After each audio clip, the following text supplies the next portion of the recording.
Ukoliko želite po najjeftiniji ceni da kupite nevjerovatne stvari iz vaših omiljenih igrica, serija, filmova i anima, posjetite Nerd Alert. Također na ovoj stranici možete kupiti razne maske, prstanje, ogrlice i kostime iz raznih anima. Zaboravio sam da vam napomenem da možete kupiti postere, majice, gadžete i još mnogo toga. Link je u deskripciji.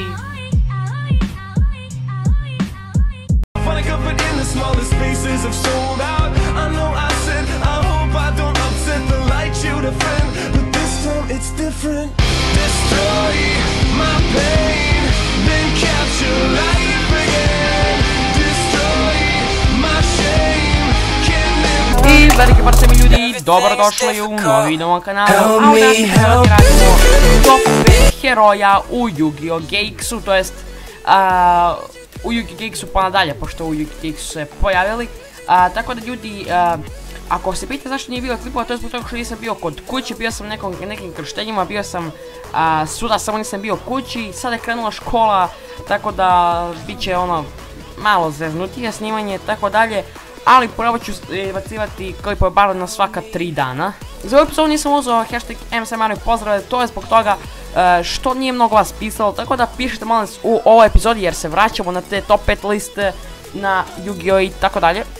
Da, uskoro ću promijeniti intro, ali ne ovaj intro nego intro za Nerd Alert, da bude malo kraći jer znam da vas ovaj smara i da ne volite taj intro, ali ljudi, oni su mi sponzori, molim vas, shvatite to, moram da ih ispoštujem. Tako da možemo da krenemo, hajmo na petom mjestu, da, u stvari pre nego što krenemo želim da vam kažem da je ovo stvarno moje mišljenje, znači nisam sa nikakvog sajta, ovo je moje mišljenje, pišite vaše mišljenje dole u komentarima, tako da ono želim da vidim i vaše mišljenje, da vidim i svačije mišljenje, tako da ono laganini, ajmo da krenemo. Na petoj poziciji nalazi se Vision Hero Uvajen. Ako ova karta naravno ili specijalno prisutna, možete pošaljiti jednog heroja čudovište iz vašeg deka na groblje. Ovo možete koristiti jednom po potezu i jednom po potezu možete da banujete jednog heroja sa vašeg groblja i da dodate jednu polimerizaciju iz vašeg deka u ruku. Pritom ovo čudovište ima 1000 za napad i 1200 za obranu, ali ja sam ga ovdje stavio, to je zbog toga što, kao što znate, za heroje mnogo potrebna polimerizacija, a ovdje imate lak način da dođete zapravo do te polimerizacije, još ako koristite 3 u deku lagano, tako da eto, on je po meni tu zapravo na to 5. mjesto heroja. Ajmo na 4. Na 4. poziciji imamo Destiny heroj Malicious. Možete da banujete ovu kartu sa vašeg groblja i specijalno prezovete jednog Destiny heroja Maliciousa iz vašeg deka 800 za napad i 800 za obranu. Zašto sam ovo stavio? To je zbog toga što volim kada imam čudovišta na terenu, a ovo je također lak način kako imate čudovišta na terenu. Ako ga imate na groblju, bar dvoje njih, možete, ili bar jednog, znači nije bitno, možete da ga banujete i da onda specijalno prezovete još jednog Destiny heroja iz vašeg deka i tako lagano možete to da uradite i da imate na primjer 800 za napad i 800 za def čudovište na terenu. Posle ponovo može na groblju i ponovo onda sa onim trećim to isto da uradite. Može da posluži kao žrtvovanje za nešto, može da posluži kao za polimerizaciju ili bilo šta. Hajmo na 3. mjesto. Na 3. poziciji Masked Hero Acid.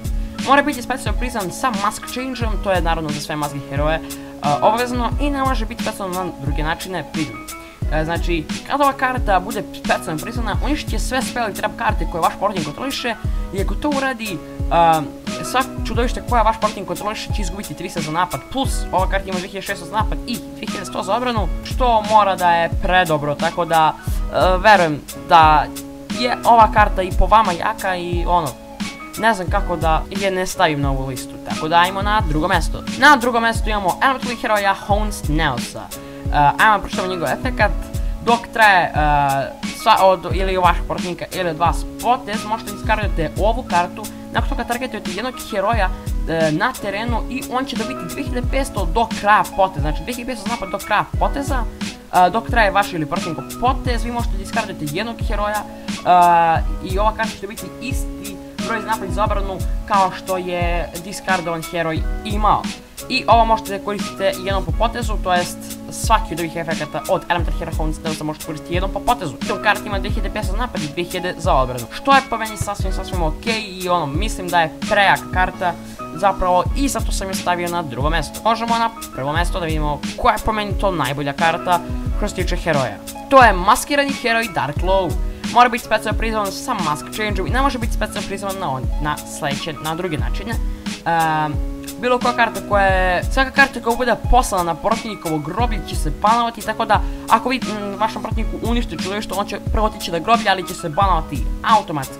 Jednom po potezu, ako vaš protivnik doda kartu iz njegovog deka u njegovu ruku, ali ne računa se draw faza ili damage step, možete da banujete jednu random kartu iz protivnikove ruke. Ima 2600 napad i 1800 zabrano. Šta vi kažete za ovu kartu? Iskreno me zanima, po meni je ovo jedna od boljih karata. Prvo, zbog toga što banuje sve karte bukvalno sa protivnikog groblja i lik ne može da vrati nikako, a pritom može da protivniku onemogući izvlačenje karata pomoću nekih spelova ili efekat od karata ili bilo tako nešto. Ok ljudi, ako se svida video ovo, lupite like, ajmo da probamo 70 lajkova. Da, ovo vam nikada nisam tražio. Ne verujem da će biti 70 lajkova, ali ako budemo uspeli 70 lajkova, znači bit ću vam zahvalan, snimat ću svaki dan jako školu. Šalim se ljudi malo. Lupite tih 70 lajkova za nastavak top 5 liste. Vidimo se.